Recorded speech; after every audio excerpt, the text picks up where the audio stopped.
मित्रों, आप देख रहे हैं मेरा YouTube चैनल वैभवन।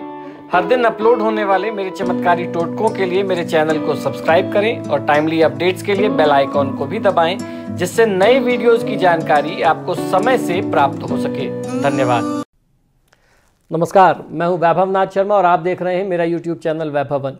मित्रों, आज हम लोग बात करेंगे 20 जनवरी के पंचांग, राशिफल और महा उपाय के बारे में। तो सबसे पहले बात करते हैं पंचांग की। विक्रम संवत 2075, मास चल रहा है पौष का, तिथि शुक्ल पक्ष की चतुर्दशी तिथि है, रविवार का दिन है, नक्षत्र है आद्रा, योग है वैधृति और करण है वाणिज्य। तो ये तो बात रही आज के पंचांग की। अब चर्चा करते हैं राशिफल की। तो सबसे पहले बात मेष राशि की। मेष राशि वाले जातक लोगों के लिए आज आपको अपनी बातें तो अपने लोगों से कहनी ही चाहिए, साथ ही साथ लोगों के जो सुझाव हैं आपके बारे में, आपके व्यक्तित्व को निखारने के बारे में, आपके करियर के बारे में जो आपको लोग सुझाव दे रहे हैं, उन्हें भी आपको सुनना चाहिए, उस पर चिंतन और मनन करना चाहिए। हमेशा अपनी ही बात कहना, अपनी ही चलाना ठीक नहीं होता। ओम माइने नमः मंत्र का 108 बार जाप करें और क्रोध करने से आप बचें। वृषभ राशि।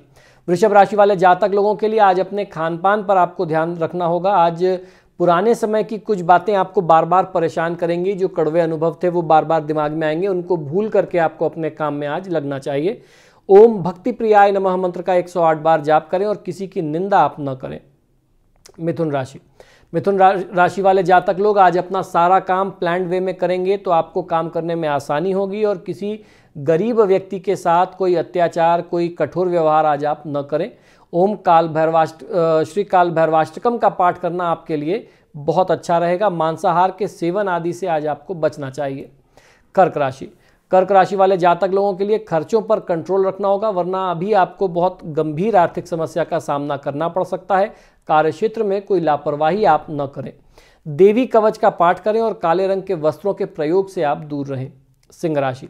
सिंह राशि वाले जातक लोगों के लिए आज किसी अच्छे प्रोजेक्ट का आपको ऑफर मिल सकता है। उसमें पैसा लगाने के लिए आपको लोग बहुत उत्साहित कर सकते हैं, लेकिन किसी भी प्रोजेक्ट में इन्वेस्टमेंट करने से पहले उससे संबंधित सारी जानकारी आपको कर लेनी चाहिए।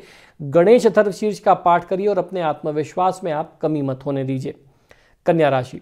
कन्या राशि वाले जातक लोगों के लिए आज आपके अंदर बहुत ज़्यादा धैर्य की कमी रहेगी। किसी भी काम को करने में, सफलता प्राप्त करने में, पैसा कमाने में आज आप बहुत ज़्यादा व्याकुल रहेंगे, लेकिन इसी व्याकुलता में, इसी जल्दीबाजी में कई बार बहुत बड़ा धोखा और नुकसान भी हो जाता है। तो उससे आपको बचना होगा। बहुत अधीरता, बहुत जल्दीबाजी मत दिखाइए। ओम भैरवाय नमः मंत्र का 108 बार जाप करें और किसी की निंदा करने से आप बचें। तुला राशि। तुला राशि वाले जातक लोगों के लिए आज आपको अपने काम को जितना ऑर्गेनाइज्ड आप कर सकते हैं उतना आपको अच्छा फायदा मिलेगा। तो अपने काम को आप संगठित करिए, ऑर्गेनाइज करिए, उस पर ध्यान दीजिए। भगवान गणेश की पूजा आराधना आपके लिए बहुत ही कल्याणकारी रहने वाली है। तो गणेश चालीसा का पाठ आज आपको जरूर करना चाहिए। किसी भी तरीके के वाद विवाद, लड़ाई झगड़े में आप स्वयं को ना उलझाएं। वृश्चिक राशि। वृश्चिक राशि वाले जातक लोगों के लिए आज आप आत्मविश्वास से परिपूर्ण रहने वाले हैं। आपके ज्ञान से सब लोग प्रभावित रहेंगे और आपके ज्ञान के कारण आपको आज समाज में मान सम्मान, पद प्रतिष्ठा की प्राप्ति हो, ऐसे योग आपके लिए बनते हैं। चंडी कवच का पाठ करना चाहिए। भाई बंधु के साथ आप वाद विवाद न करें। धनुराशि। धनुराशि वाले जातक लोग जो नौकरी पेशा थे, बहुत समय से नौकरी में बदलाव चाहते थे, आज बहुत अच्छे जॉब की ऑफर आपको मिल सकती है। भगवान श्री कृष्ण की पूजा आपको करनी चाहिए। श्री कृष्ण सहस्रनाम स्तोत्रम का पाठ करते हैं तो आपके लिए बहुत अच्छा होगा। वाहन का प्रयोग बहुत सावधानी से आज आप करिए। मकर राशि। मकर राशि वाले जातक लोग आज आत्मसंयम बना करके रखें, वरना बनता हुआ काम बिगड़ सकता है। श्री गोपाल सहस्रनाम स्तोत्रम का पाठ करना आपके लिए कल्याणकारी होगा। कुंभ राशि। कुंभ राशि वाले जातक लोगों के लिए आज जितना हो सके उतना अपने आसपास के लोगों से सीखने का प्रयास करना चाहिए। किसी भी प्रकार के लड़ाई झगड़े में पड़ करके अपना बहुमूल्य समय आप बर्बाद न करें। आज के दिन को शुभ बनाने के लिए लक्ष्मी चालीसा या लक्ष्मी स्तोत्र का पाठ करना आपके लिए लाभकारी होगा। अपनी वाणी पर नियंत्रण किसी भी स्थिति में आप न खोएं। मीन राशि। मीन राशि वाले जातक लोगों के लिए कोई नया काम करने के लिए आज का दिन आपके हित में दिखाई देता है। कोई नया पार्टनर मिल सकता है। ऐसी स्थिति में आपको घबराना नहीं चाहिए। अपने नियम और शर्तें, टर्म्स एंड कंडीशंस आप उनके साथ तय कर लीजिए, एक एग्रीमेंट कर लीजिए साफ सुथरे तरीके से, और काम आप शुरू कर सकते हैं। आज के दिन को शुभ बनाने के लिए भगवान विष्णु की पूजा आराधना आपके लिए ज़्यादा बेहतर होगी। तो ओम नमो नारायणाय मंत्र का 108 बार जाप करें। पार्टनर के साथ झगड़ा या वाद विवाद जो पुराने समय से चल रहा हो उसको अभी आपको छेड़ना नहीं चाहिए। तो दोस्तों, ये तो बात रही आज के 12 राशि की। हम लोगों ने जाना ग्रह नक्षत्र की स्थितियां क्या कहती हैं और दिन को शुभ बनाने के लिए आपको क्या करना चाहिए और क्या नहीं करना चाहिए। अब हम लोग बात करेंगे कि पति पत्नी का स्वीट रूम कैसा हो। ये आज के महा उपाय में हम लोग चर्चा करने जा रहे हैं कि बेडरूम में आप एक फोटो लगा करके अपने मैरिड लाइफ में, अपने दाम्पत्य जीवन में बाहर कैसे ला सकते हैं, आइए जानते हैं।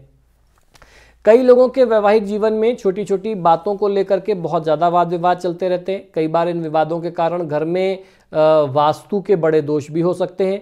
वास्तु शास्त्र और फेंग शुई के कुछ ऐसे टिप्स हैं जिनको पति पत्नी के बीच अगर प्रयोग किया जाए तो पति पत्नी के बीच इन टिप्स को प्रयोग करके आप प्रेम बढ़ा सकते हैं।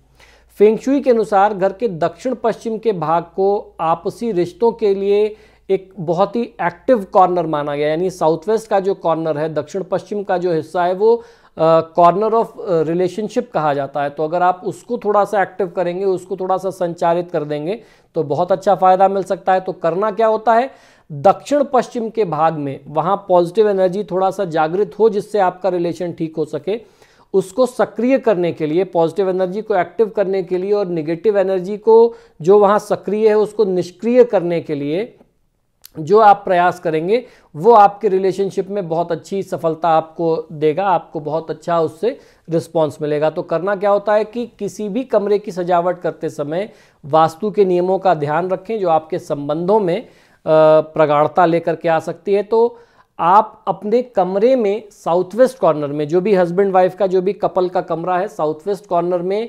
आपका हनीमून का फोटो हो या शादी का फोटो हो या आप दोनों की कोई भी अच्छी मेमोरी का जो फोटो हो, अगर उसको फ्रेम करवा करके आप साउथ वेस्ट कॉर्नर में साउथ की वॉल पर लगाते हैं तो बहुत अच्छा उससे फिर आपको रिस्पॉन्स मिलता है। अगर साउथ की वॉल में जगह नहीं है तो आप वेस्ट की वॉल पर साउथ वेस्ट कॉर्नर में लगा सकते हैं। तो इससे जो है आपके रिलेशनशिप्स में आपको बहुत अच्छा रिस्पॉन्स मिलता है। दीवारों पर नीला, आसमानी रंग और गुलाबी रंग अगर आप कराते हैं तो ये आपके प्रेम में वृद्धि करता है, रोमांस में और वृद्धि करता है। यदि पति पत्नी के अधिक विवाद हो रहे हों तो कमरे में नाचते हुए मोर की तस्वीर लगाना भी वैदिक वास्तु का एक बहुत अच्छा उपाय है जिससे आपस के मतभेद दूर होते हैं। अगर आप चाहते हैं कि आपके जीवन साथी के साथ आपका सामंजस्य बना रहे तो कबूतर के जोड़े का या मैंड्रिन डक्स का जो पेयर होता है वो आप उसकी फ़ोटो या उसका कोई एक मिनिएचर आप ला करके, आकृति उनकी आप अपने कमरे में कबूतर का जोड़ा या मैंड्रिन डक्स का एक पेयर ला करके आप रख सकते हैं या उनकी फ़ोटो रख सकते हैं। अपना बिस्तर खिड़की के पास कभी भी ना लगाएं, इससे पति पत्नी के रिश्तों में तनाव और आपसी असहयोग की प्रवृत्ति बढ़ती है। फिर यदि खिड़की के पास बिस्तर लगाना ही पड़ जाए तो अपने सिरहाने और खिड़की के बीच एक मोटे कपड़े का पर्दा ज़रूर डाल दें। खिड़की और बेड के बीच 6 इंच का गैप ज़रूर रखना चाहिए, इससे निगेटिव एनर्जी जो है वो आपके रिश्तों पर असर नहीं कर पाएगी। ऐसी चीज़ों का प्रयोग करने से बचें जो अलगाव दर्शाती हो। छत पर बीम का होना, वो बीम जो है वो 2 पार्ट में शो करती है छत को, वो उसका होना जो है वो आपके रिश्तों पर असर डालता है, बुरा प्रभाव डालता है। बेड में 2 अलग अलग मैट्रेसेस का होना जो है वो आपको अलगाव प्रदर्शित करता है। नव दंपतियों के लिए बिस्तर, गद्दा, चादर वगैरह भी नया ही होना चाहिए। ये संभव अगर नहीं हो पा रहा है तो कोशिश करें कि ऐसी चादर या ऐसा बिस्तर प्रयोग में लिया जाए जिसमें कहीं से कोई छेद वगैरह ना हो, कोई कटे फटे बेड वगैरह ना हो। वो न्यूली मैरिड कपल के लिए है। जिस पलंग पर दंपति सोते हो उस पर किसी और को सोने नहीं दिया जाना चाहिए। दंपति के पलंग के नीचे कुछ भी सामान नहीं रखा जाना चाहिए, जगह खाली रहने दें तो ज़्यादा अच्छा होता है। इससे आपके बेड के चारों ओर सकारात्मक ऊर्जा बिना किसी भी बाधा के प्रभावित हो सकती है। प्रवेश द्वार वाली दीवार के साथ अगर आपने अपना बेड लगा रखा है तो इससे आपको बचना चाहिए, इससे रिश्तों में तनाव और कटुता उत्पन्न होती है। उस दीवार से सटा करके अपना बेड बिल्कुल भी ना लगाएं जिसकी दूसरी ओर दीवार के बाथरूम है या टॉयलेट है। तो अगर इस दीवार के पीछे टॉयलेट या बाथरूम है तो उसके साथ आपको बेड नहीं लगाना चाहिए, ये गलत होता है।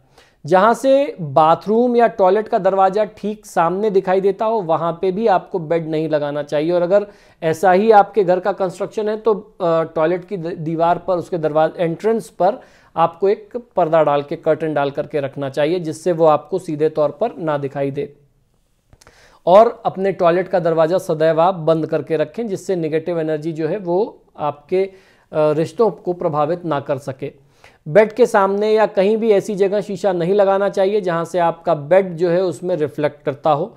इससे संबंधों में दरार आती है और अनिद्रा की शिकायत भी हो जाती है। इसको अगर आप बचा सकते हैं, टाल सकते हैं, तो आपके मैरिड लाइफ के लिए ये बहुत ही ज़रूरी होता है। और अगर आप मान लीजिए नहीं हटा पा रहे हैं, जगह नहीं है कि आप ड्रेसिंग टेबल कहीं और कर सकें, तो एटलीस्ट आपको ड्रेसिंग टेबल के ऊपर एक मोटे कपड़े का पर्दा डाल के रखना होगा शीशे के ऊपर। जब आपको ड्रेसअप होना हुआ, तैयार होना हुआ, आपने पर्दा हटाया, आप तैयार हो लिए और तैयार होने के बाद फिर से आपने पर्दा डाल दिया। यही आपको फिर सिस्टम फॉलो करना पड़ेगा। बेडरूम में वैसे तो कोई भी यंत्र, कोई भी मशीनें, टीवी, फ्रिज, कंप्यूटर आदि नहीं रखा जाना चाहिए, क्योंकि इनसे निकलने वाली हानिकारक तरंगें, जो इनकी वाइब्स होती हैं, वो आपके शरीर पर भी दुष्प्रभाव डालती हैं, आपकी नींद में भी ये विघ्न डालती हैं और आपके संबंधों को भी प्रभावित करती हैं। पर यदि टीवी रखना ही पड़े तो उसे कैबिनेट के अंदर या ढक करके रखें। जब टीवी ना चल रहा हो तो कैबिनेट का शटर या उसके ऊपर एक कवर पड़ा होना चाहिए, जिससे जब टीवी बंद होती है तो वो भी रिफ्लेक्शन का, मिरर का काम करती है, वो ना कर सके। तो मित्रों, आशा करता हूं कि ये छोटे छोटे उपाय और टोटके आपको निश्चित ही पसंद आते होंगे। आप सभी से आग्रह है कि जब भी आप मेरे वीडियोस देखते हैं तो इनको लाइक और शेयर ज़रूर किया करें। और आपने अगर अभी तक मेरे चैनल को सब्सक्राइब नहीं किया है तो प्लीज़ इसे सब्सक्राइब करिए। इसी शुभकामना के साथ कि आपका दिन शुभ हो, मुझे आज्ञा दीजिए और देखते रहिए मेरा यूट्यूब चैनल वैभवन। नमस्कार। नमस्कार मित्रों, आप देख रहे हैं मेरा YouTube चैनल वैभवन। आपसे आग्रह और निवेदन है कि मेरे चैनल को सब्सक्राइब करें और मेरे इस चैनल पर हर दिन मेरे नए उपाय के वीडियोस डाले जाते हैं। उनके टाइमली अपडेट के लिए घंटी के निशान को भी दबाएं, जिससे कोई भी उपाय या शास्त्रीय जानकारी आपसे छूट ना जाए। धन्यवाद।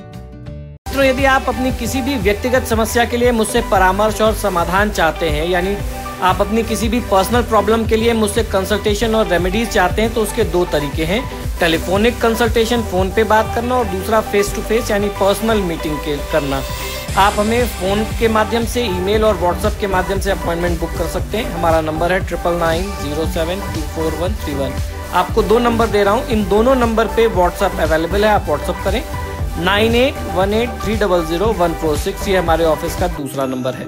अगर आप हमें ईमेल करना चाहते हैं तो आप हमें ईमेल कर सकते हैं। हमारी ईमेल आईडी नोट कर लीजिए, sharma.vaibhava@gmail.com पर।